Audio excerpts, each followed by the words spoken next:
He goes, I love winners. You guys are winners. Perfect. Welcome, everybody, to the R&R CatCast, a fan-based podcast focusing on Montana State athletics. We're two dudes named Ryan from the state of Washington talking about our dear Montana State. We hope you enjoy.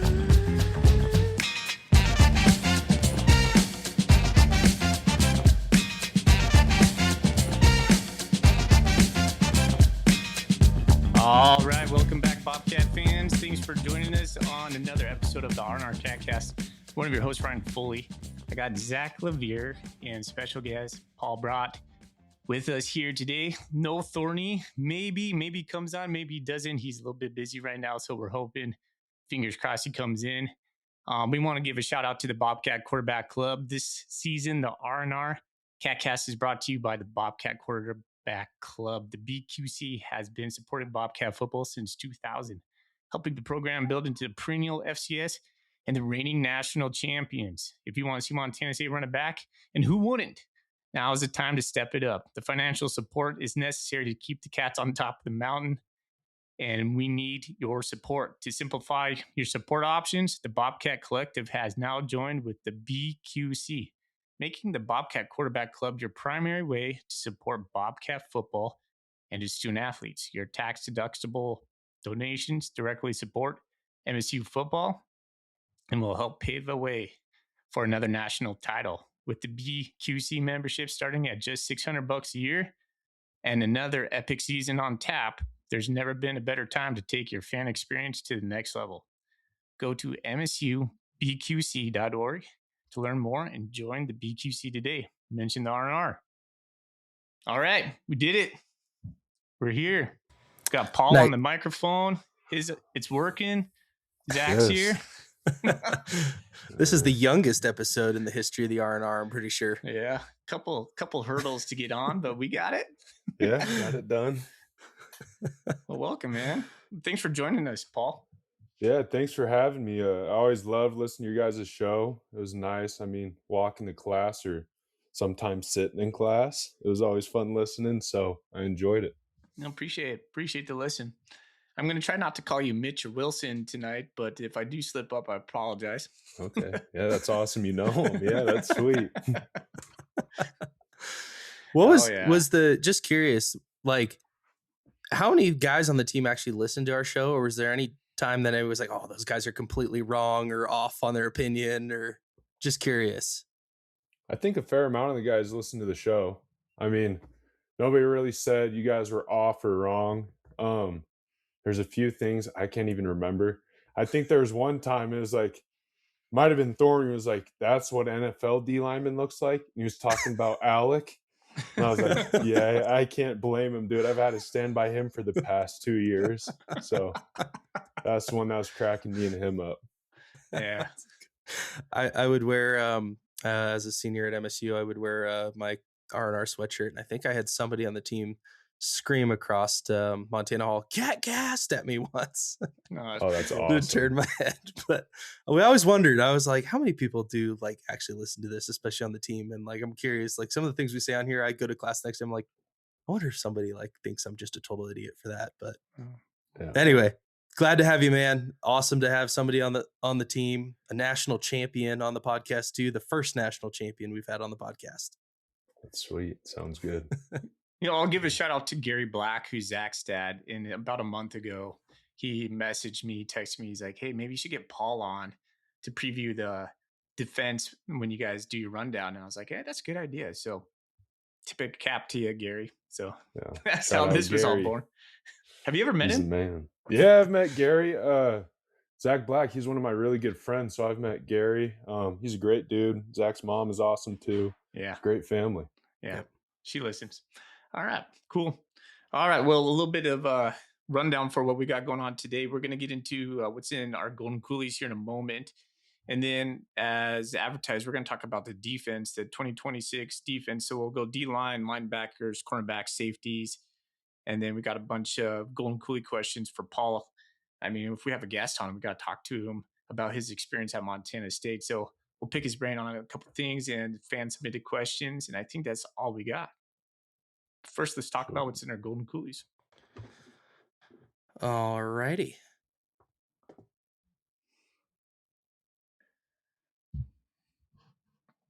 What's in Your Golden Coulee is brought to you by Madison River Brewing. Crack open Montana with Madison River Brewing, inspired by the rivers we fish and the places we love.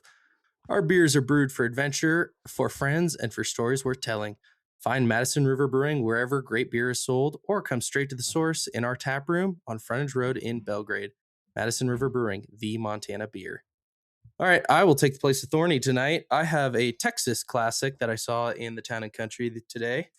I have a Shinerbach Premium, and I have one of my old Air Force buddies, Coolies. Not our Coolie, but it is a skunk from the Alaska Air National Guard holding a little pump with a beer in his hand, and it says, "Your hole is our goal," from the KC-135 unit there. So that is my beer tonight, and a little joke going into it. What kind of beer is that? Shinerbach. It's just a typical lager. Okay, there you go. Paul, you're up next, buddy. All right. I don't have any cool coolies or anything, but I got an Outlaw Brewing patio pounder. Shout out Wilson for putting me on. Yeah, it's really good. That's all I got to say. Well done. Those are great at the basketball games. Patio pounder. Nice. Well, if you know, you know. If you don't, you should. Got the garage beer lime. Travis Kelce and his bro. This stuff is like one of the best beers out there right now, for sure. Okay. I didn't even know they made a beer. That's sweet. Yeah, they have two different versions of the garage beer. This is the lime. It's like 4%. I mean, this stuff is great in the summer, pretty much any time, really, but it's definitely in my fridge. And then my backup beer, Zach. This pays homage to you, but Zach. Got the Coors Light Twist Top. And nice. I bought this because like I've been doing a ton of fishing on the Spokane this in my wader pack. Like if you're a fisherman, you know that the twist tops are awesome. They're pretty elite. Yeah, if you're wade fishing for sure. All right. Cool. Well, good to know. Let's get into the defense. Can I go into one thing before we go into the defense? I want to ask Paul about the White House. Okay. Go ahead. Can you just run down when you guys knew you were going and just that whole experience? Yeah, we knew probably a week and a half, 2 weeks before, because I remember Coach Vegan told me to go up to his office. I was like, all right. Never a good sign. Yeah, I'm like, this is either going to be really good or really bad. And so got some. Yeah, he said we were going to the White House. And I was so pumped up. I mean, I called my dad. He was pumped up. And everyone on the team went. I mean, people that were either done with football, quit, I don't think anyone that transferred was allowed to go. But I know people that quit. The seniors could come. Some of the coaches were there. And it was just a great time. I mean, we got there Wednesday night. And me and Taco, the next morning, we went to the Senator's building or whatever. Yep. And we had the interview with Steve Daines. He was awesome. He was a good dude. I'm not into politics. I don't know anything about politics. We had a wolf hanging in his office. Then there's a bobcat picture with the grizzly bound down to it. And I'm like, dude, that is awesome. That's awesome. I don't know what you stand for, but you got my vote. No, he's done. And then we went to the White House after that. The whole team did. We were standing out in the sun. Dude, it was so humid. But it's so cool. I didn't care. Yeah, man, we're wearing our suits, our brand new suits. I'm like, okay, yeah, I look fly, but I know I got a sweat stain going around the back right now. And he comes out there. He sees us after 45 minutes, and he goes, wow, look at these boys. Look at these big, beautiful boys. He goes, I love winners. You guys are winners. Perfect. And yeah, got to go see the Oval Office. That was sweet. He goes, we'll see you again next year. Next year, yeah. You won't see me, which hurts, but it was a great experience. We got to go tour the Capitol. We had lunch in the Senate building. It was a good time. Yeah. How did Parker Mady be the one that handed the ring to Trump? Yeah. Like, how did he get that? Okay, so I'm telling you guys, when Trump walks out, like, in my head, I'm like, I'm shaking his hand. I'm saying what's up to him. I stood there. I'm stone cool. I'm not talking to him, nothing. And then he's like, where's the rings? Where are they? And we all just pointed at Parker like this, like, you gotta go show him. And he walks up to him and shows him, and then Trump walks off with it like this, joking off, brings like it back. He's gonna take it. Oh yeah, it was so cool. It was awesome. That's sweet. No, we had heard some murmurs that you guys were going, and we were trying to stay hush hush, and it was like, oh, like it seemed like such an awesome experience, and the whole state was behind it. To see just the state get the recognition and the university, that was just super cool to see. Oh yeah, it was awesome. It was a great time. Yep. All right, Foley. Cool. I think we can transition now into. That was my burning question I had. It's a good one. So it was worth hearing a good Trump. That was a great Trump impression too. Yeah. That was job, Paul. Well done, dude. Thank you. Well done. Practiced it. All right. Well, so shoot. I mean, every year we do this. We break down the defense, we break down the offense, and then we go into game preview for. Why are they calling it week 0 or week 0 at this point when everybody's playing? I feel it is stupid. But let's get right into it. So I want to thank Bill Lamberty for sending me the 2026 release prospectus, Bobcat prospectus. It gives us the 2 deep right now, and I know that's not out on the MSU athletes or MSUBobcat.org or is it .org? By the time this is published, it'll probably be out. Yeah. All right. So I think what we'll do is start where Paul was at on the defensive line, go through the 2 deep, and then we'll just progress from there. So Zach, should we just read it right down the chart? Like start with the end? I was gonna say let's just start with the ends, and I think this is great having Paul on because there's a lot of. I mean, the nice thing about the defense is there's so many returners. So, we do have. There's just so many guys for you that you knew and played with, which is making this super awesome. I love all these guys. Yeah. So I can real quick. With the defensive returners we have starters would be Caden Dollar, Tin Gray, Bryce Grebe, Brian Meredith, and Cole Taylor. Non-returning starters, but that were lettermen is we got Xavier Aaron, Zach Black, Seth Brock, Zach Cruz, Neil Daly, Logan Fredrickson, Ryan Cray, Talon Marsh, Hunter Charbonneau, Dom Solano, Brock Steele, Jake Vegan, and Zach Wobble. So a ton of guys. Yeah, that is a ton of dudes. Yep.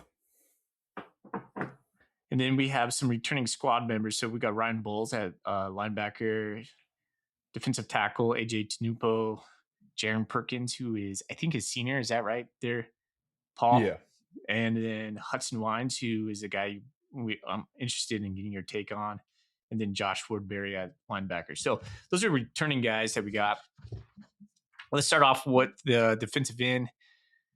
Man, your coach, Bap, was singing his praise yesterday. Dom Solano is starting defensive end, backed up by Jake Vegan and then Logan Fredrickson. Tell us a little bit about Dom. Dom is a great kid. I love Dom. No, I am starting to sound like Trump. I gotta knock that off. But, no, what really, a guy! What a guy! Great dude.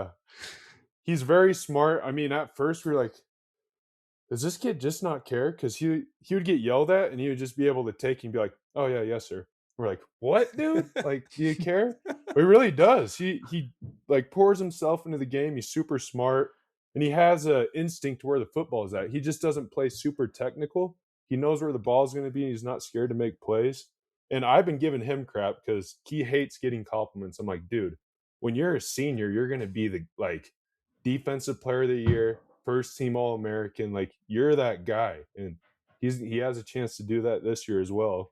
With getting all conference, I think he could be an All-American. I mean, you can put him anywhere on the D-line, pass rushing wise, and he'll kill it. And he is a huge kid, and he's just overall smart. He's going to be a great leader. Great dude. Bap was talking about him.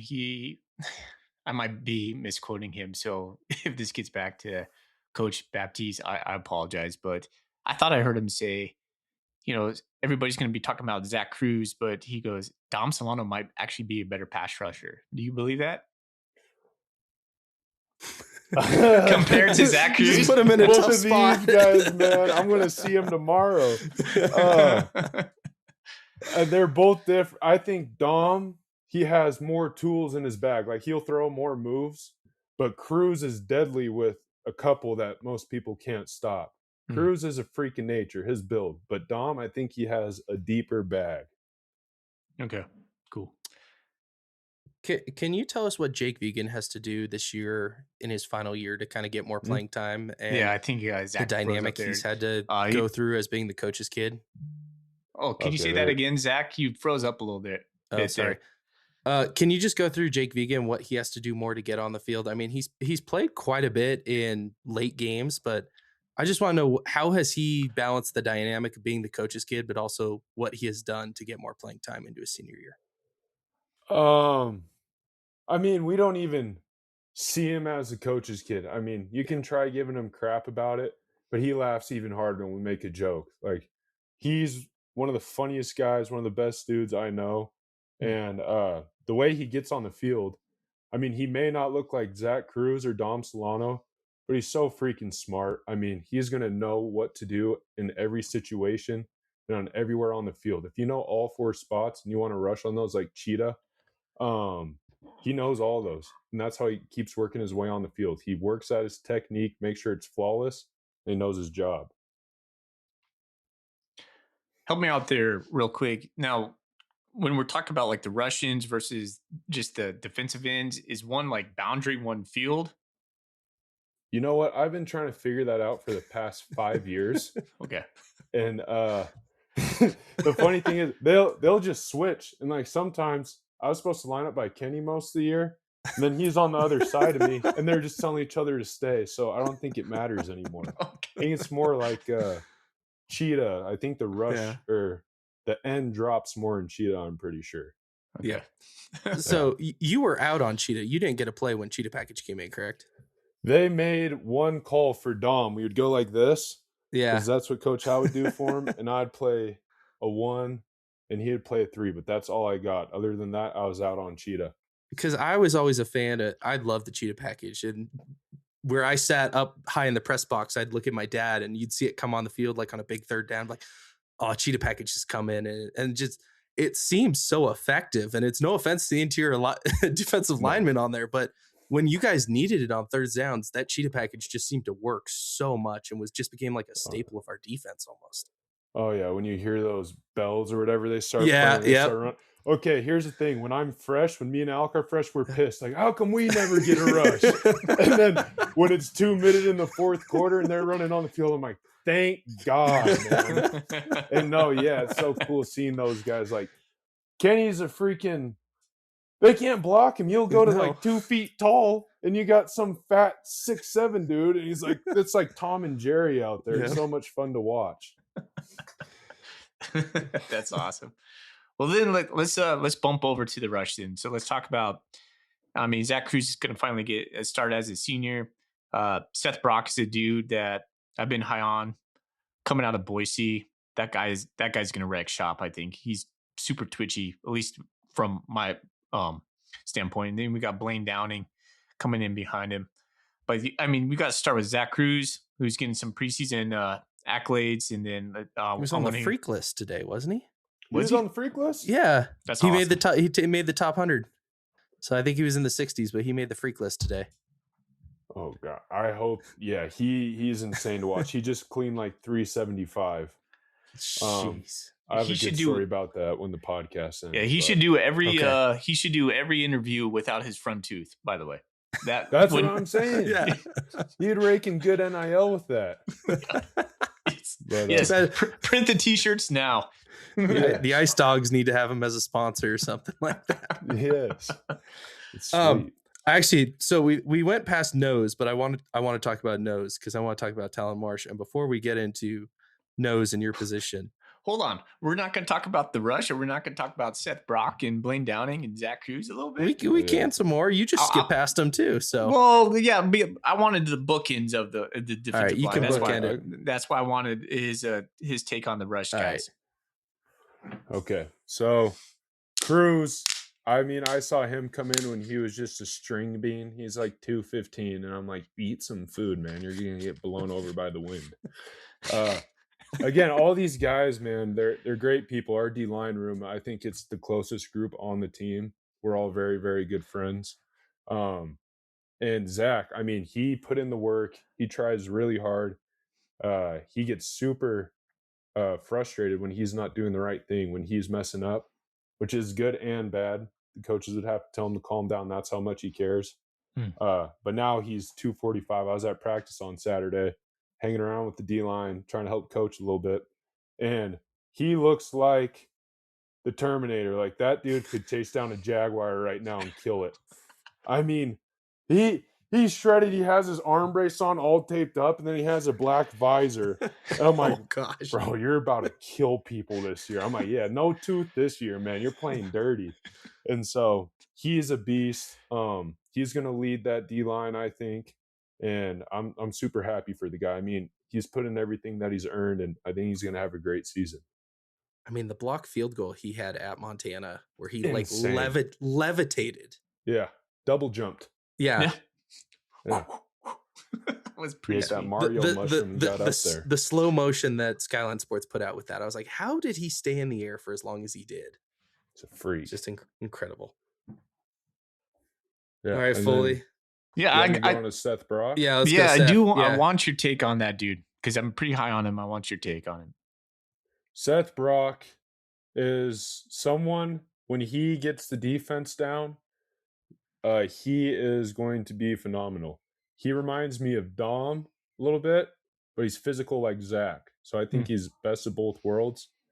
He can get out of his stance fast. He has a deep bag of moves. Like he can throw 5 different moves in a row, things you haven't even seen, which would get him in trouble at the start. If he knew the playbook more last year, he would have been playing more. He probably would have been on Cheetah. Now he knows the playbook. He knows what's going on. And he cares too. I mean, he's had to put on weight. I think he's 235 right now. Yeah, that's what's on the roster too. But yeah, he's going to wreck shop. And I mean, he got a forced fumble. Was that Catgris 2.0? I can't remember that game. I know he got a forced fumble sack, and he came over the sideline letting us know. And I was like, all right, dude, turn me up. And then if you guys want me to talk about Blaine too, I'm high on that kid. I love Blaine. Go ahead. Go for it. Blaine has am I allowed to cuss on this? Just go for it. Yep. Go for it. He has shit to him. Like he has that small town. He reminds me of Brody a little bit with his attitude. Yeah. And I mean, when he came here, I'm trying to give him crap and he's flinging it right back. And I'm like, oh, okay, dude, you're a little fiery guy, huh? And so same thing. He was competing with Cruz all summer and like field testing, and he beat Cruz on some stuff. And then Cruz went and got him back, of course, because he wouldn't sleep if he didn't. But he's pushing them, and Cruz is pushing him. And that kid, he reminds me of when me and Kenny came in, we were redshirt freshmen trying to play. He cares a lot, and he puts in a lot of good work. He's a good kid. Oh, man, I'm getting excited for this season already. I've gotten 2 positions into this. Yeah. I want to go to nose because I want to talk about Talon Marsh. And my question I have written down here is how happy / pissed were you in the Northern Colorado game when he returned that touchdown? That he got that moment. Okay. Yeah, so Bryce, by the way, shout out Bryce, man. That freaking beer gut taking out the ankle. No, I'm just kidding. Bryce is awesome. But after that, I'm like, all right, we're already smoking these guys, so I'm just going to sit out. And then I see the ball get tipped and Talon get it. I'm like, there's no shot. Yeah. And he takes off. He's out of there. There's like a cloud of dust behind him. And he takes it all the way home. And I thought about it after. I was like, okay, I'm going to be honest with myself here. If I catch that, I'm probably pulling a hammy. I'm pulling the hammy out to 20. And I'd rather I sprained my ankle than pull my hammy trying to get a pick 6. But I was so pumped up for that kid. Talon is honestly, he's like my little brother. And so seeing that, I was super proud of him. And that was a big moment for him. And that was awesome. Because at that point, too, with 15-yard penalties, the whole team has plate pushes. And being like, all right, this week it's fine. That's our one give me is the thick 6 is what we're calling it. I was gonna ask because I was at that game and I watched the whole sideline just head down there, and Oh, I yeah. had that same thought of, is coach gonna be pissed about that, or is he gonna be happy that they did that? He loved it too. I bet if it was socially acceptable, he would have been in that pile as well. That's awesome. Yeah, that's sweet. It's plays like that like when you see the whole team celebrate together, like you just feel it. I mean, like as a guy who went to school at Montana State who has nothing to do with the football program, I'm just a fan, right? When you see everybody down there, like you're just proud to be a Bobcat. So like awesome for talent and awesome for the team, but the whole thing just was like emblematic of like you could tell that's brotherhood right there. That's really cool. Yeah. And the cherry on top was Northern Colorado fumbled the football on the kick return. They did? Yeah. Yeah. Did we get it after that? Yeah, you guys Yeah. got it and got the Oh, ball at the God. 20. Gosh. darn. God. All right. So that was the cherry on top, is you took the 15-yard penalty on the kickoff and then proceeded to get the ball on their 20 with the fumble. Yeah, that was awesome. So then, dude, then we have bro Josiah Oswega, 6'4", 310. I've been hearing about this guy all fall. Well, Yeah. we saw glimpses of him last year, right? But now, or summer. So now we're just hearing his name just keeps popping up. Is he the next wrecking ball in the middle? So again, he's like the little brother too. He's funny, man. He still, people need to be excited, but he still has a long ways to go. Okay. He can be good this year. He will be good, and we're pouring a lot of effort into him. He's pouring a lot of time in the film room and getting his steps down. The reason why we're all so excited about him is he's not messing around outside of the field. Everything pertains to football, so we know that he's going to reach his ceiling. And when I tell you, I think after this year, I mean, even this year, his name, he's going to be, I think he'll be one of the greats. I mean, he is a freak. He's a funny kid. His hands, I mean, he could freaking, he could palm a boulder. His hands are huge. But no, I'm excited to watch him play. I love watching film with him, and he's going to kill it. Is he going to be in the general rotation, or will he kind of be in kind of the second half kind of cleanup games? No, he'll definitely be in the general rotation. Okay. So they always talk about like, so Bap was saying, you know, we want to go 8 to 10 guys. Is that like legit? Yeah. So, I mean, this is how I was always told. It's 8 to 10 guys. If you're playing your normal games, they want to rotate you. Mhm. You know, they want to have no drop off. I think it's, was it 8 players, 6 plays All American, or 4 plays All American. They want you to play at a 4-play level at an All American rate and then sub you out. And so we usually go series by series. But then if it's the natty, what Coach Howe told me is like, all right, you guys are my horses. I need to have you ready. You guys are going. Okay. So get ready for no rest, all that. And I remember doing the same with Seabass and Khabib. If it's a big game, I know I'll maybe get 6 to 9 snaps. But if it's like a, you know, screw it, like a Weber State, you know, Yep. we're going to rotate. But yeah. All right, let's move to the tackle. We got Zach Black's finally getting his start to shine as a senior. And then we got Hunter Charbonneau and Hudson Weens backing him up. I wanted to give a shout out to Zach Black. He stayed there all 5 years, man. And so I'm super stoked to see him on the top right there, number 50. Yeah. He's old guy right now. This is Yeah. his 6th year. Yeah. There it Old is. boy rolling in. And he deserves it. You know, he's put in his time, he's put in hard work, he's put in effort, and he is a lanky dude, man. He plays lanky. Like he can rush the passer really well. I think that's what he does the best. And then especially in run, once he gets his levers down and everything, he can make big plays. He's a good player, he's fast, he's a good leader right now. And he's smart in the film room as well. He plays a lot of Madden.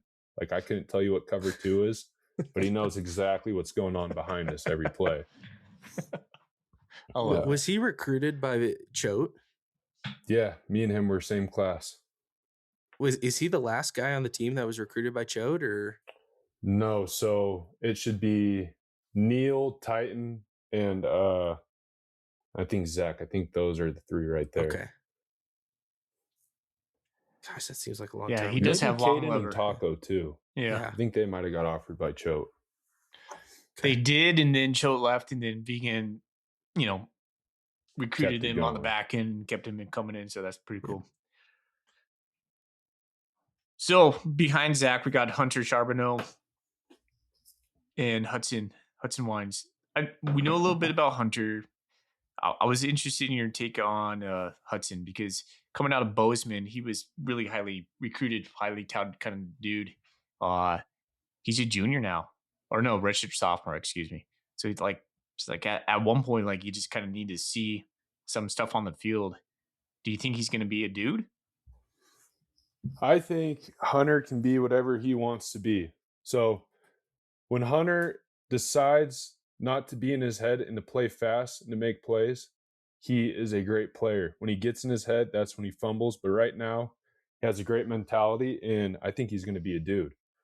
He's on top of his stuff. He's asking a lot of questions. His weight is great. He's explosive. He's added a lot of strength. I think he'll be a dude. Those three right there, that's pretty deep. I don't see drop off there. And like Charbonneau too, I see him more of a smash mouth football player where you have Zach Black as finesse, and I think Hudson's a little bit of both. And yeah, I think Charbs will do great. All right. So I can't let you off on the hook on this because like everything that's in the preseason right now is the question mark is the defensive line. I mean, you guys all graduated last year, 4 seniors, the big dogs. How do you think these guys will do? Is it honestly, do you think there will be a step back? I mean, I imagine there will be early on, but I'm predicting by the end of the season, this is going to be just as strong.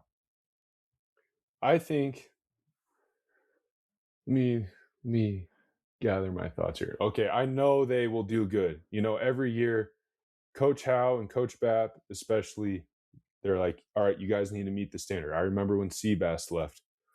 All right, let's go meet the standard. They may have one game where they're getting their stuff together. Luckily, that first few games I don't think is too crazy. Maybe Choate. But I think there won't be any drop off. Those guys, once they figure it out, maybe a game or two, they're going to be killing people. It'll be fun to watch. Okay. One of the things I'd like to take away that's crazy with the 4 of you guys graduating and leaving is I think about all these guys when I see them on paper, and I think of Russell Dam's voice, the public address announcer, and how he calls a sack whenever you guys got a sack or a big play or a tackle. I'm like, oh yeah, I've heard that guy's name. I've heard that guy's name. I've heard that guy.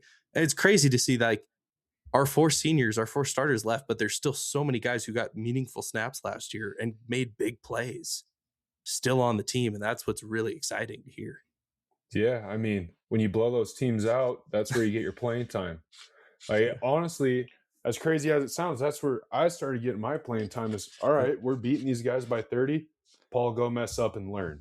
And that's what these guys have gotten to do, and that's how we develop them, is like go get real game snaps right there. It's going to be a year like that too, with our offense just going to be terrifying. Insane. It's just going to be like 2024 when it was just like, can we just get to the playoffs? Because every conference game was done by halftime. It's boring. Yeah. Just boring. And so there's going to be so much development in the second half of every game this year. Oh man, it's scary. Yeah, it's going to be. All right, let's move to linebacker. Start with the Will, Bryce Grebe, Xavier Aarons. We know what Bryce has to offer. Man, his interview, shoot, man, he was playing through some stuff last year. Yeah. Holy cow, like 3 major injuries. So I want to give a shout out to Victor Flores for doing that interview on it was like the first day of camp. But man, my lasting memory of Bryce is that pick 6 in the Super Brawl. Yep. What a moment. Like getting married and having kid probably won't like you're like, nope, pick 6, got married, graduated, whatever happens after that. That moment in his life will be the apex of his life. Sorry, Bryce. Oh, it was so cool. So cool. Whew. All right. Yeah. Tell us a little bit about Xavier, because he got banged up at the very end of the year last year. A lot of people are expecting big things from that dude. I've heard some people say he's going to be the dude. Yeah, same thing with him. I walk in the facility now and he's huge. I'm like, holy cow. I think what do they have him down as? 230. Okay, yeah, that's actually accurate. I think he's a little heavier. I think they're lying on that. But he has a knack for the game. He knows where the ball is. He triggers downhill and he's confident. When he was out there playing with us, he would yell the call. He would let you know he's not questioning his stuff, talking to 4 senior D linemen. He's yelling at us. He's in the film room all the time. He's always getting extra work. I think he is going to be great. He's going to be a great linebacker. He's going to be an All-American. I mean, you can look at all these names and be like, oh, yeah, that's an All-American. And we're just developing him, and Xavier's going to do great. Is Bryce Creepy really only a junior? Is that true? I thought it was his last year. Wow. Last year was his sophomore year. Oh, my God. And, yeah, like you guys were saying, me and him, we would go to the Western every week, eat 2 breakfasts together. It's so fun watching him just sitting there full going, PJ, I can't eat anymore. But no, that guy was battling. You probably saw him at, I'm not even kidding, like 60, 70%. And so he has 2 more years. And I mean, he's going to be on the wall with his brother as well. And I love that dude. He's a great guy. Man, that's awesome. Oh. All right, then we move over to the mic. We got Cole Taylor, Great Falls finest. And then Neil Daly, and then Ryan Craig, Great Falls second finest. There it is. Is Cole Taylor the biggest shit talker on the team? Dude. Oh my God. Yes. By 100%. The refs know me. I have to go up and I'm splitting CT up. I'm like, first of all, bro, I'm 305. Can you just stop so I can get back to the line of scrimmage? And then he's still chirping this dude as he's walking back to the line of scrimmage. I'm like, the guy's helmet is sideways and you're still talking shit to him. I think he gets the message, man. Every play non-stop. Oh my goodness. Yes. He's a fan favorite on here from us. And I think he got totally robbed in the Super Bowl with that fumble touchdown. That was a touchdown. He should have had a touchdown on that final one towards the very end of the game where the ball popped out on the tight end and he picked it up. Oh, dude, I'm telling you, I can't even remember most of those plays. Is this when that big old lineman picked it up instead?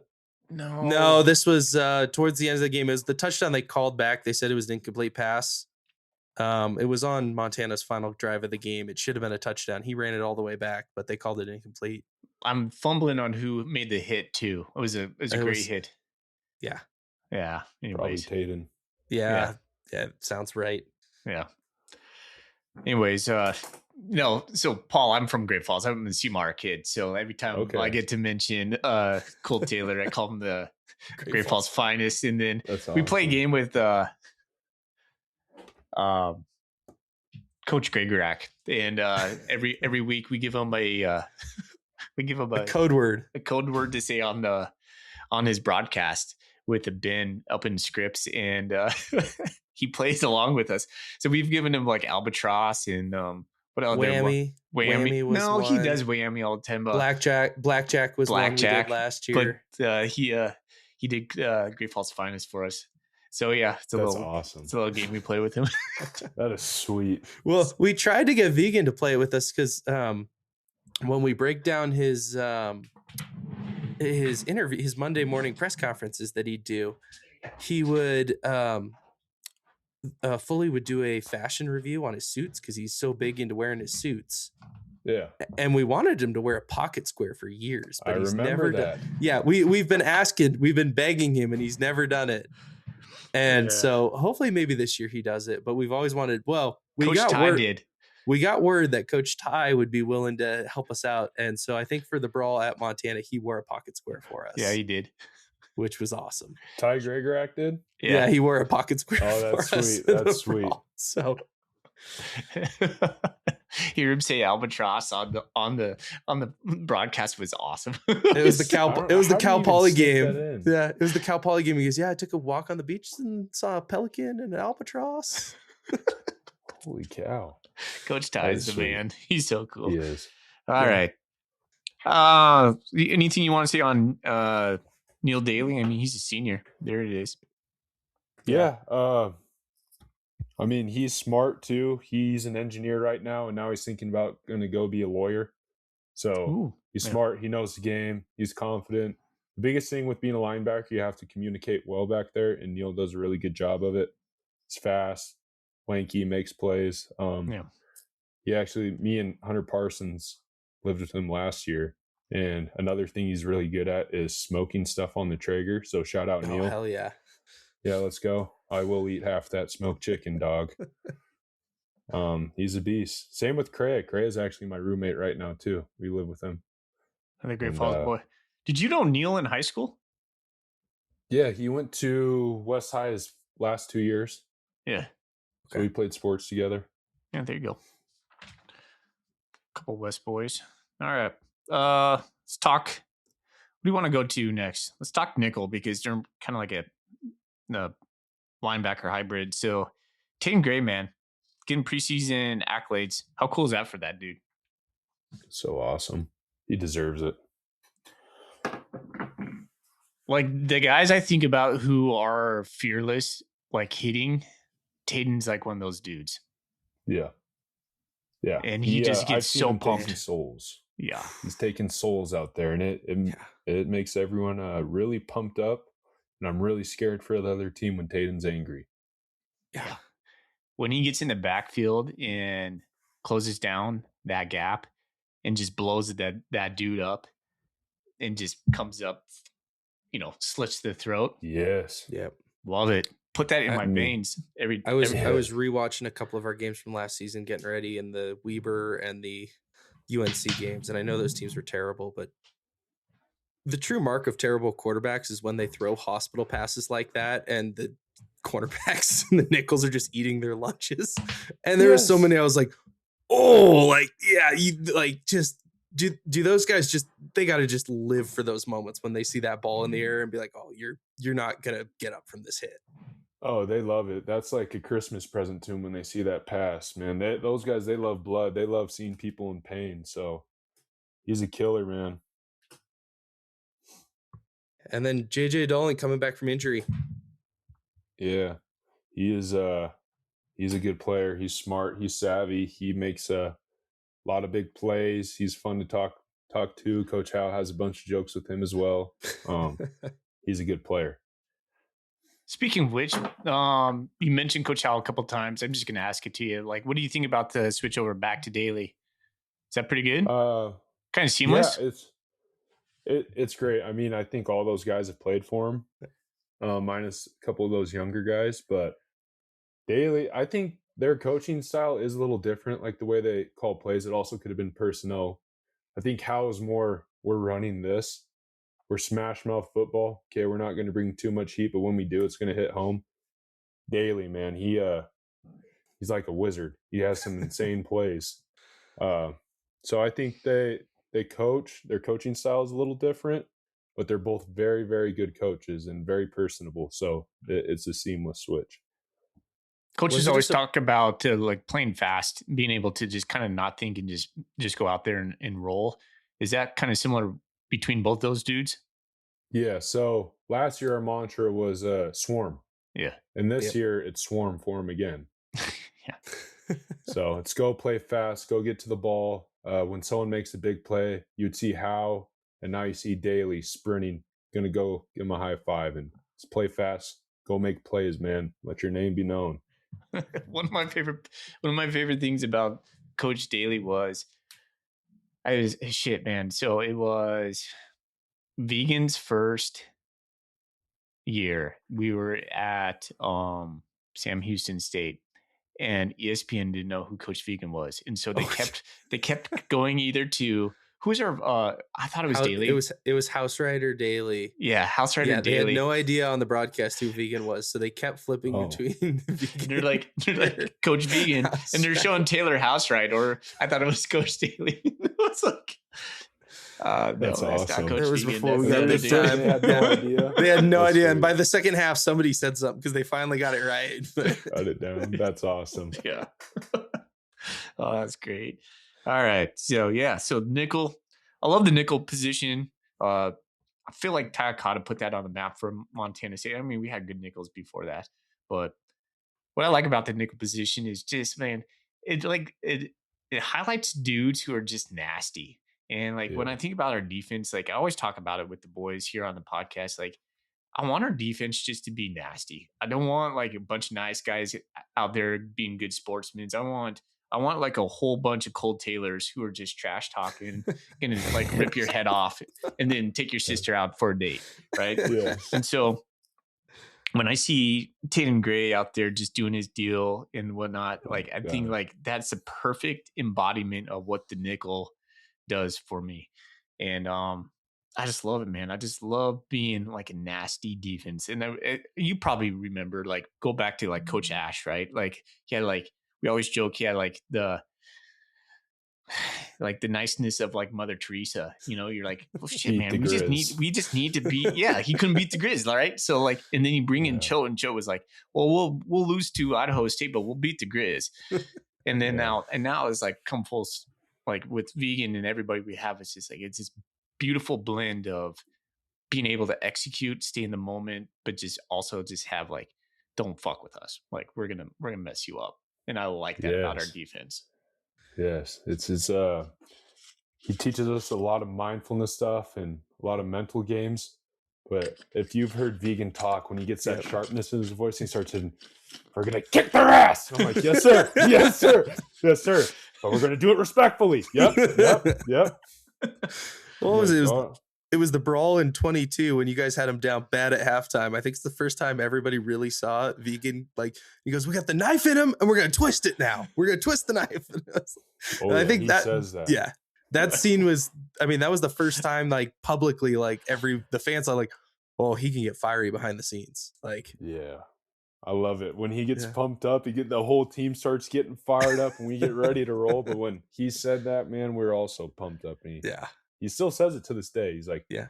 "We're not finished yet. We're not finished." And I'm like, "Let's go." I love it. Yeah. I love it. Real All quick, right. who has the best vegan impression on the team? Oh, I don't even think I've seen too many. I don't know. Yeah, I don't have an answer on that one. Don't know. gosh, dang. All right. Let's see. So, hey, some guys you might not be so familiar with, the back end dudes. Let's go Yeah. for corners. So we got starting. It doesn't say left or right corner, so we're just gonna go Marcus Coleman, the second. He's a 5'11", 161, redshirt freshman, and then Tim Thomas, another guy that got some playing time last year. Been waiting his time a little bit. He's still a freshman. And then on the other side, we got Takari Carr, and then Yeah. Corey Boyd, listed on the two deep now.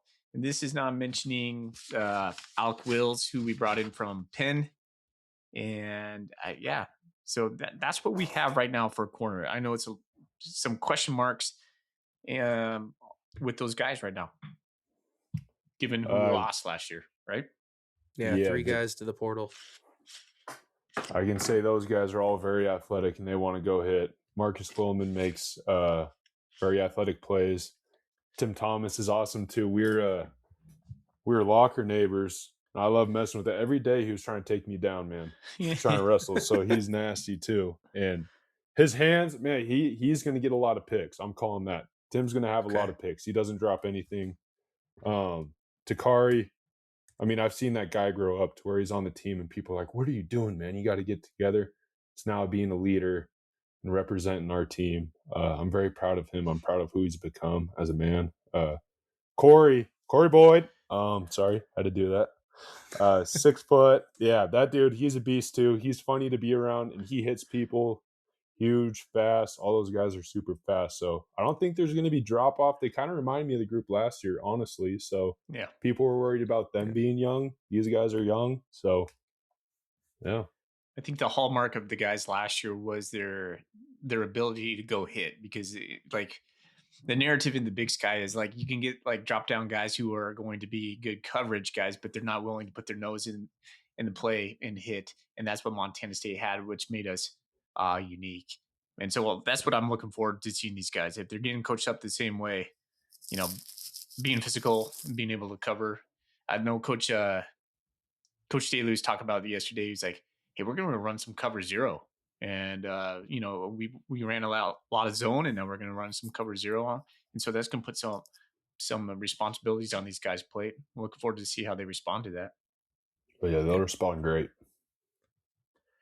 And now the two most probably experienced positions on the field, strong safety and free safety.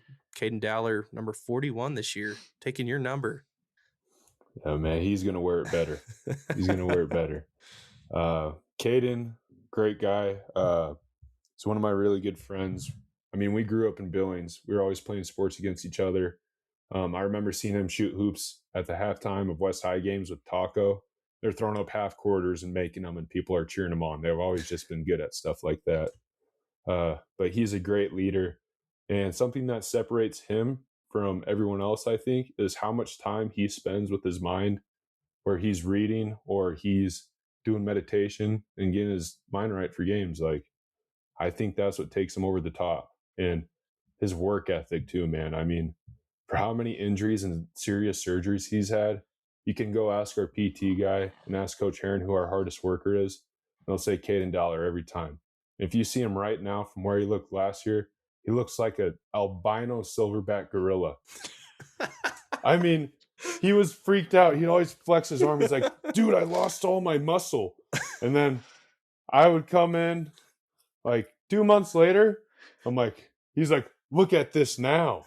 I'm like, holy cow, dude, that thing's bigger than your head. So I'm so proud of that kid. He's such a good leader and such a good guy, man. He's going to kill it this year again. The crazy pick streak he went on last year, where he seemed to every game have a pick or a big play. What was the most of that just street smart film study? Because it seemed like the film he watched put him in the places he needs, exactly like the play he made on Michael Wortham for the pick in the first brawl, where he wasn't supposed to be there for that pick, but he knew where the ball was going. Yeah, he's a great football player. Great football players make plays. Like, some of it's just technique stuff, like the UC Davis one where he jams that guy and that quarterback throws it and he picks it. That was my favorite one. I don't know if that was a pick six or not. It was. Yeah. Yeah, I was standing on the it's with Gary him Black and Taco. They both watch film together, so I think they're getting both perspectives from each other. Yeah. So he's constantly watching film, and all those defensive guys, like those back end guys, linebackers, they meet before meetings for like an hour or two, and they go over film with each other, the team. Meanwhile, all the D-line guys are eating snacks. So, but yeah, it's a little bit of both. It's film study and instincts. And then Coulter Petrie, who had to come in and play most of the national championship game. I mean, he held things down last year, and I thought he played extremely well towards the back of the year. He's going to get quite a bit of playing time this year. What should we expect from him? He reminds me of Ort. That's how I would put it. I don't know about the playing style, but if you next time you guys watch a game, and if Petrie isn't in, watch him on the sideline. Watch how much he cares, because you'll see him every time in film when someone makes a big play. He's the one getting a sideline warning because he's more pumped up than anyone else. This guy cares about the program. He cares about the team. He puts in a lot of effort, and he's a good dude. We all love giving Petrie some crap, and he takes it and gives it right back, and he tries. He's a good guy. He's going to do great. Is he from Helena? Is he a Helena kid? Yeah, that's right. All right. My bold prediction for where is it at? Okay, there it is. I have a bold prediction for the defense this year. Last year I said we had 32 sacks. I'm going 40 or greater this year. It's a lot. 40 or greater? Yeah, man. I know we've led the conference in the country in sacks a couple times, I think. Yeah. I can't remember the numbers. I am terrible with this stuff. I think that's fair.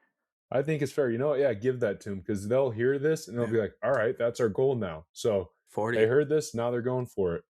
I wouldn't be surprised one bit. Yeah. Poor Utah Tech. Poor Utah Tech. Yeah, that's going to be a fun one. I want to see him get like 20 against Nevada. Yeah, but I think we all want that. Hey, Paul, how many sacks did you have last year? Because I know. 1. Yep. Really? That was Singular. it? Because you were Dude, getting yeah. like double team and triple Double-teamed teamed every all play, the yeah. freaking time, man. Dude, there's some game plan stuff where I was like, I don't even know what the hell this is. We're rolling. Yeah, but it's fun. Before we move on from the defense, what does it take to be how I want to say this? When I look at you, when I saw you in UC Davis game, when I think of Dollar and I kind of get a glimpse of what's going on and just like hearing what Brody is going through, man, everybody's dealing with some sort of injury, feels like when you're game 15, 14 in the season and you're possibly playing 16. Man, what does it take to play on the defense for Montana State? What kind of like just balls does it take to play on the defense for Montana State? A great question. Okay. So you can be a good football player, but how good of a man do you want to be? Oof.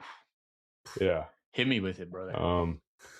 You can be as good as you want. You can have as much talent as you want, but how hard are you willing to go work in the weight room? All right, you want to be the first one to leave, you're not going to play. If you stay an extra hour, all right, you get some snaps. Okay. If you're in there doing mobility, if you're stretching, if you're eating the right meals, if you're the one that's not going out and drinking and partying and smoking all that weed, yeah, man, get on the field, go make a name for yourself. But if you want to be the most talented dude and you don't want to care at all, have fun sitting on the sideline, man. We don't care. Do your own thing. You're not a part of the team. That's the way I saw it. That's the way they see it. And we held everyone accountable. If you're not on your shit, we're going to let you know. And if you want to snap back, we'll snap back, and then we'll figure it out later as well. That's good. Yeah. I love that. Jeez. Real quick, Foley, we missed one. Free safety, Brian Meredith and Taki Yu. Oh, yeah. I want to talk about those guys. Especially I want to talk about Taki because his brother seems to be just Mr. Bobcat. And real quick, the question I want to ask is, in 24, I went to 14 games. Last year, I didn't miss a game. And one of my favorite things was to go on the road and listen to Danny's pregame speeches he'd give you guys in the tunnels. Oh, yeah. When you'd go play in front of, 2,000 fans at Portland State or Idaho State, and the whole stadium can hear Danny's pregame speech. It was funny. It was awesome because it's like, it was kind of like, yeah, we're here. Like, yeah, I loved it. I love sitting there and he's saying, we're going to go punch these motherfuckers in the mouth, like screaming it. And I would always find one person to look at that can hear it, whether it's an old lady, and just see him go, oh God. And I'm like, yeah, that just set the tone. Y'all know what's up now. And so that was fun. I remember Nolan doing that. JT would do it too. And it's like, whoever's doing that, you got to yell it. And we know that they hear. So it's like, we're setting the tone already. How is having Nolan back on the coaching staff? Oh, it's awesome. Nolan is my all-time favorite captain. Yeah. He is one of the best captains I've ever been around. He's a great leader, great man, and he's smart. He's coaching the D-line right now. He's trying to get me to go back and go coach. But he's taking those guys under his wing, and I think it's just good to have a leader like that to be a D-line coach and like be around those guys that need to be lifted up. Be like, hey, you need to fill these shoes. He's there to tell them like, no, you just need to be the best you. And so he's good in that aspect. That's awesome. Cool. Speaking of that, I just have a question with another guy who came back. Omar's back coaching O-line, correct? Yep. So the question I kind of had about this when I heard that was, he's a guy who transferred away from the program and has now come back to, like, that's got to be just incredible insight for him to, I don't know what his experience was at Baylor, but to come back to Bozeman just to tell guys, hey, it seems like every year there's transfer portal roulette. That's just the way college football is now.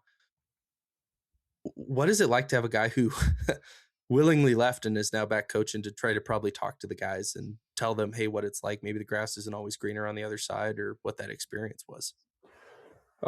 It's good. I mean, from what I've heard from him, he had a good experience at Baylor, but he'll tell it to him straight. I mean, you'll have some out-of-state guys that stay, but you'll end up seeing them back around the program, around Bozeman, because you really notice it when you have FBS drop downs, when they're like I haven't had a Yeah. brotherhood like this. I haven't been around a community like this, fans, all that. That's when it's a big impact. And they're talking about people that are thinking about leaving. It's like, man, I'm telling you, like, you want to go play FBS at K-State for $75,000?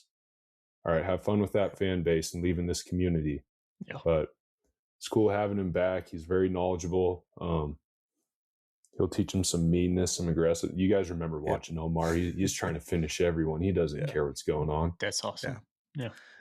I remember being in the team hotel after the New Mexico game, and I was talking with Alex's parents, and his dad came up to me and he said, "This doesn't exist at Washington State." Yeah. His dad was like Florida. He goes, "This is incredible. Like just the camaraderie, the parents, the fans, just the community." I mean, he was blown away, and it was just kind of a moment where I hadn't really thought about that as somebody who's a fan who's decently around the program. I was like, I mean, it's pretty cool, but I think I took it a little bit for granted in that moment. But he's like, this doesn't exist at an FBS school. No. Like, how is it like this? I'm like, it's the culture, I guess. It's the community. It's Montana. It's you guys. It's honestly, it's like, it's people like you guys that really care. You're doing this podcast. I mean, we know about this. And like, you guys show care and appreciation, and then that spreads to other people in the community. And they ask us, like, when they see us in public, they're like, "Hey, how are you doing? Oh, you know me? Oh, yeah. We love you guys." And we see that, we're like, wow, this place is really special. We don't want to let these guys down. And then on top of that, you have the grit and the culture of the Brawl in the Wild too. So that brings extra care. And then all the Montana guys, we don't have an NFL team. This is it. We love this. Yeah. So it just all builds into something special, and it's so cool. That's I awesome. mean, being the resident old guy on the pod, right? I'm in my mid 40s now. And you think about like, shoot, like if you're in your 19, 20, 21 and somebody offers you, let's say $100,000 to go somewhere and play ball. Man, I wish I could tell that kid, like, man, you're gonna blow through that $100,000 in no time. It's gonna be gone. Yeah. And it'll make a difference for a little bit, but not a lasting difference. What will make a lasting difference, and this comes from obviously from a guy who started a podcast for Montana State, is your ingratiation to Montana State. Everybody's gonna love you because you're a lifelong Bobcat. Like you look at like you and like your brothers and like the Dowlers. You know, I think of guys like that, like Travis Lulay, like people who are like lifelong Bobcats who are like remembered and have such high esteem with us fans, and just mean something. And like like it's just so important to me because I'm so proud of being a Bobcat. I love my university. This is why I do that. Like I have 2 degrees from my university. I love being a Bobcat. So, gosh, I feel for like guys like Fonse. You know, I see him go off and do that, and then I see him back in Bozeman, and you're like, you could just tell. You can just tell. Like for guys who stick around and invest in the program, they might not get that 100,000 whatever monetary value, but it's going to be paid back tenfold in their life because they're an all-time great at Montana State. Yeah, really. Yeah. It's that legacy. It really means something. When you're talking about, yeah, you could have someone that has a great career here and then they want to leave there last year. It really doesn't feel the same. Mm-hmm. Yeah, it doesn't. But then, like, you guys know one Montana person hasn't transferred for money. Yep. Yeah. Not one Montana person has transferred for money yet, and that's no shade to the out-of-state guys. I mean, they didn't grow up in it, and sometimes there's different circumstances where they have to take care of their family. But I can tell you there's been some dudes that have been offered close to $1 million or more, and they turn it down because they want to stay here, and they know what comes after this. You're telling me Taco Dollar, he stayed here. Yeah. Okay, Taco, what job do you want? Where do you want to work in Montana? Exactly. Okay, you want to keep building on that taco seasoning and you want to run these camps every summer? Man, he is a Montana legend now. Same with Caden, all those guys, man. Like, it's really cool. Yeah. The joke I made to Keaton Galogly when I was talking to him at the beginning of summer was, with Taco staying, I was like, I wouldn't be shocked if 20 years from now I walk into Taco Dollar Ford in Billings or anywhere in the state and buy a truck. Yeah. Like, I was like, that's the power he has in the state going forward. Or if one day I'm talking, or voting for Senator Dowler, like that's That's kind of the power you have in the state, if with the brand he's built, and also just being a good person. Who he is. Yeah. Yeah. And, I mean, he's starting charities and everything as well. Like he's just a good dude. And yeah, I think he's a business major. Yeah. I'm like, dude, you just show your teachers all the stuff you do. And I'm like, you got to get an A. Yeah. You have to get an A. Or if they disagree, be like, I don't know, it's making money. It's working. Yeah. Be like, hey, let me see your paycheck, big dog. Yeah. Question I got for you. I was just curious, going through all the changes, because you went through college at a very volatile time to be a student athlete. Were you ever approached by anybody, or anybody offered, any of these NIL agents? Did anybody ever, text you, ask you like, hey, interest in leaving MSU? And I'm sure your answer was probably immediately no, but I'm just curious if anybody was trying. Like a couple teams, but we're not talking money where it's holy cow. We're talking like, bro, like, come on, man. Really? That's what I'm worth? And it was more like NFL agents. There was a lot of contact from them, and then you'd get NIL agents, and that's the point where it gets annoying. It's like, no, dude, I don't want to give you a cut. But now at Montana State, with everything going on, dude, you're getting taken care of. Like, we can compete now. We can compete, so it doesn't matter. Yeah. So that's awesome. All right. Hey, we should hit some of these fan questions for you, Paul, and then we'll get you out of here in a little bit. I do have some questions for you too, but let's see. I don't know if you know this about our podcast, but Thorny, who is like, I'm trying to get him to come on. He's ready now. He's like, I don't know if I should come on. Just, come on, Thorny, come on in. But he wants last year he dropped a bomb on us about starting a hot dog business called the Thorn Dogs. And he was legit looking into buying like a New York style hot dog cart. So that was like the Buffalo of the season for me. Is like, all right, Ryan wants to start like a hot dog stand. So this guy run the ball says, question for the R&R, why didn't you think of the bratwurst last season for the hot dog cart, swing and a miss, guys? And I was like, just totally. He asked a question to you. He says, what's your best tip for a young football player? He has a 10-year-old son. Outwork everyone on the field around you. Just outwork them. And if you win something and you say you get to sit out of something, no, go win that as well. Go win that conditioning. Okay. Just go win everything that you can and give it your best effort. As long as you give your best effort and have good attitude, everything will work itself out. That's a good one. Montana football says, how much playing time does Mason Deathman get? Does he make the 2 deep? I think so. Yeah. I mean, he's going to get rotation.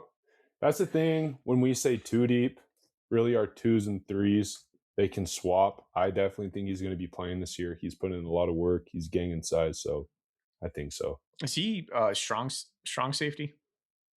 Deathman? I think so. Yeah. They all mold together. I don't know who's playing what back there. This one is funny because he says, is Talon Marsh really better than Paul Brott? Oh, that's a funny one. Yeah. So I think I said that after Northern Colorado. Yeah. I hope Talon's listening to this because he really wants to get on the wall. He really wants to be that guy for the D-line. Talon's going to be the best Talon. There's not going to be another Paul. There's not going to be another Chase Benson, another Blake Schmidt, or another Seabass. Everyone's going to be their own versions of themselves.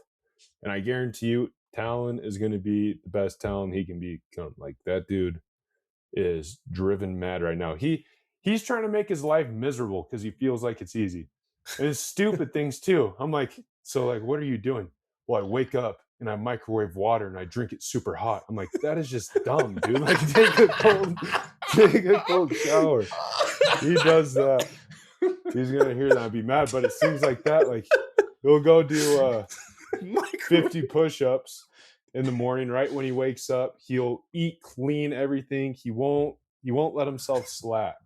He's gonna be so mad when he hears, because I know he's gonna. So good. Yeah. That's so funny.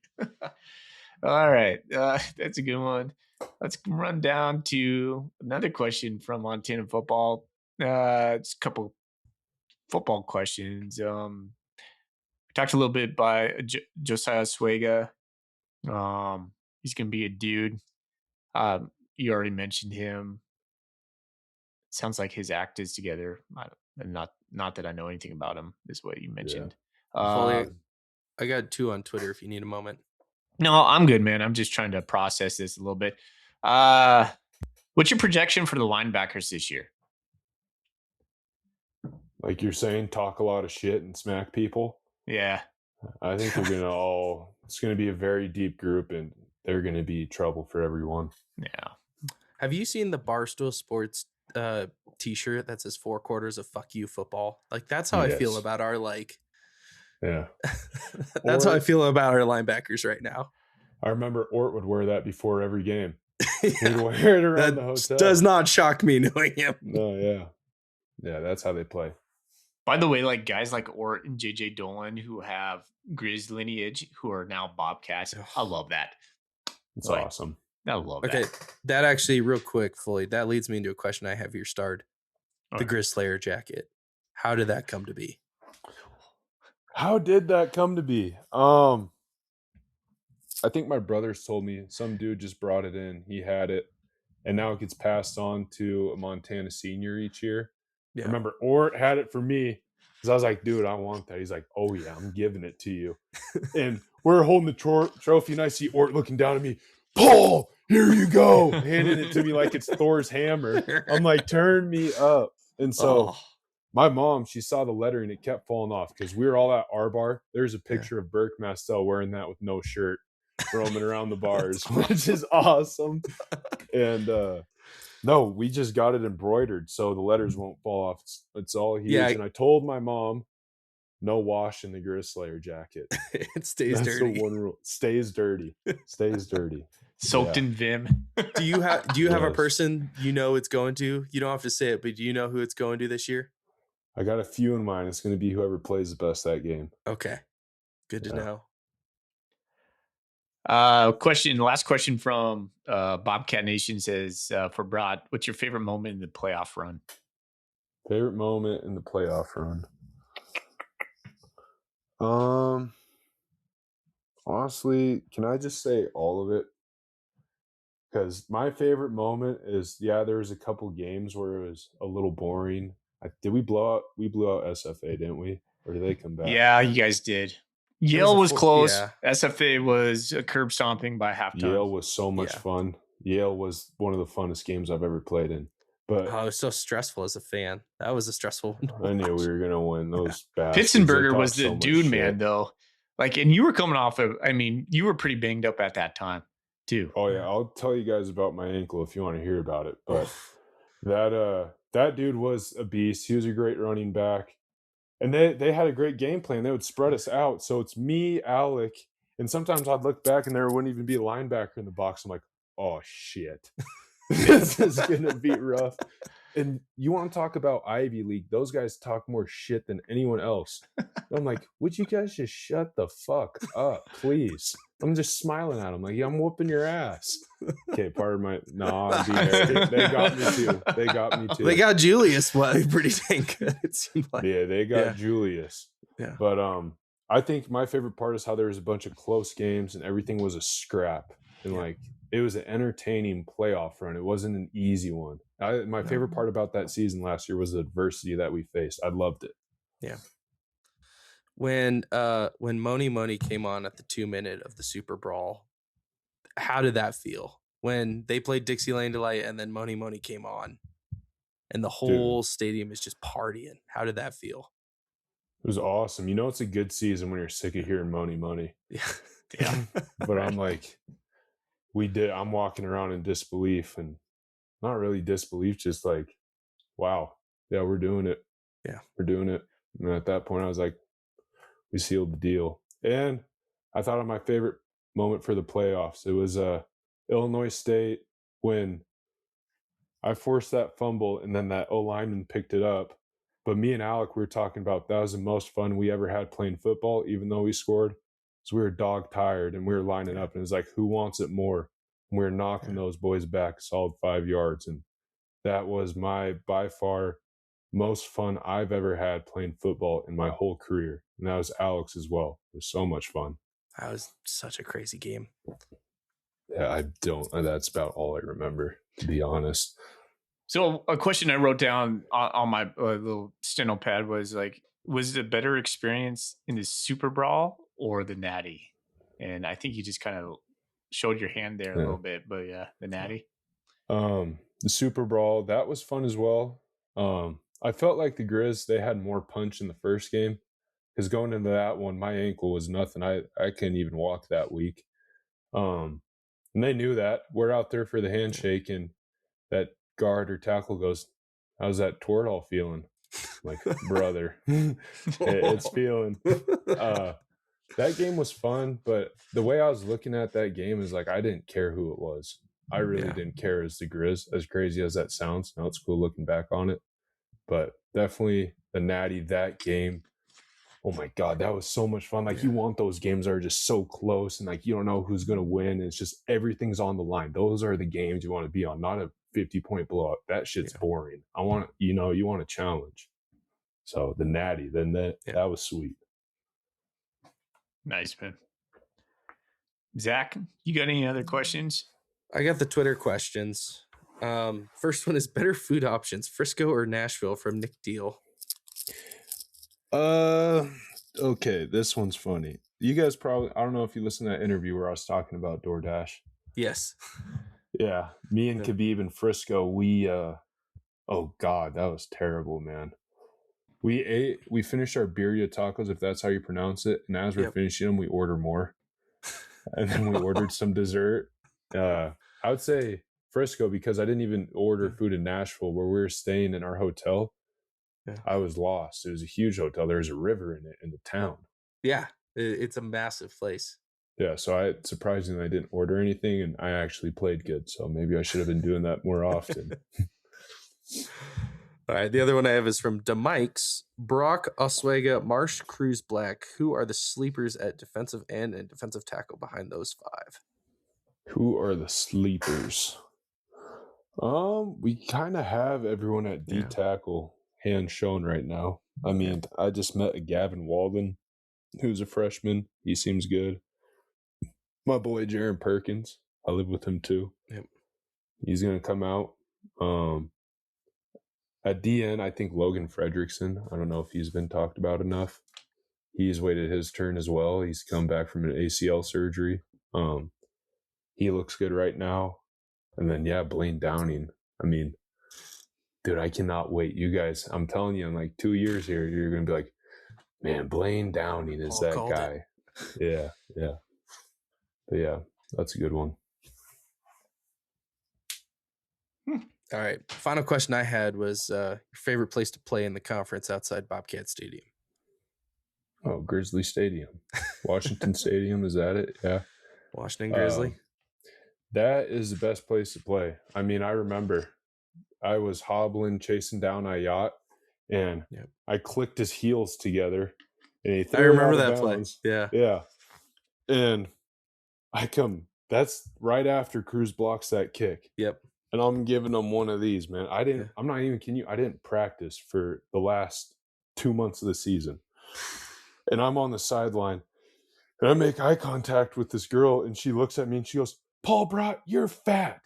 And our girl trainers start going off on her, go, "You watch your mouth, we'll kick your ass." And then Cruz jumps up, blocks the kick, and I turn around and I shake my belly at her and I go, "Fuck you." And I was like, dude, there's nowhere else you can do that. And I was just dying laughing. I thought it was so funny, but and like especially when it rains in that place, man, and it gets loud. Like it is loud, so it's fun. Oh, this is good. Hey, shoot, we're gonna do the flip side of this next week. Who should we invite on? The flip side. The people offensive. that are done. No, offense. We're gonna do offense. So I think JT would be a good one. Okay. I think JT would have fun. Who else is done from the offense, or can it be anyone? So we were thinking Juice, maybe. Julius would be good as well. Yep. That'd be good. Either of those guys, money. Okay. All right. Yeah. Maybe You both. do have JT on. Give him shit for not making me any Polynesian barbecue. He's a lying bastard. That's awesome. All right. Yeah. Well, hey man, we appreciate it a lot. Thanks for coming on. Yeah, that was fun. That was a great time. Yeah, man. All-time great, dude. We appreciate it. Thank you. You make us proud as guys Yeah. who are just love the university. Tip of the cap, bro. To the Thanks, man. cap. Thank you. No, thank you guys. I'm not kidding you. Your guys' show is awesome. Everyone loves it. My dad loves it. So it's going to be sweet. Yeah. You guys Good to do a know great somebody job. listens. This will Oh, be yeah. well received. I guarantee you that. Yeah. Okay, good. Right on. All right. Well, I guess I'll take us out. Thorny normally takes us out. We're on the social medias. I'm not on social media. We're on the R&R Catcast at gmail.com, Twitter. And I guess we'll get out here with the Go Cats. Go Cats. Go Cats. Go Cats.